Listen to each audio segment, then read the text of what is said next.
বন্ধুরা আজকে রবিবার, তো মাঠে চলে এসেছি ছাগল চড়াতে। চল যা যা। এই যে দেখতে পাচ্ছেন সবুজে সবুজ, আর চারিদিকে অনেক প্রচুর পরিমাণে বৃষ্টি হয়েছে মাঠে, দেখতে পাচ্ছেন। এখন মাঠের দিকে যাচ্ছি। চল, তো রবিবারে একটু ছাগল চড়াবো, ছাগলগুলো যেহেতু আছে। চলুন, আমি যাচ্ছি আমাদের পুকুর পাড়ে। সামনে খুব সুন্দর একটা পরিবেশ দেখাই আপনাদেরকে। চলুন, চল চল মাঠের দিকে চল।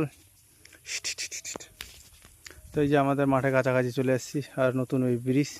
তো আমাদের ভিডিওগুলো ভালো লাগলে অবশ্যই লাইক এবং সাবস্ক্রাইব অবশ্যই করবেন, আর আপনাদের সাপোর্ট অবশ্যই প্রয়োজন আছে বন্ধুরা। দেশ বিদেশ থেকে যারা ভিডিও দেখছেন সবাইকে ধন্যবাদ। Bye bye.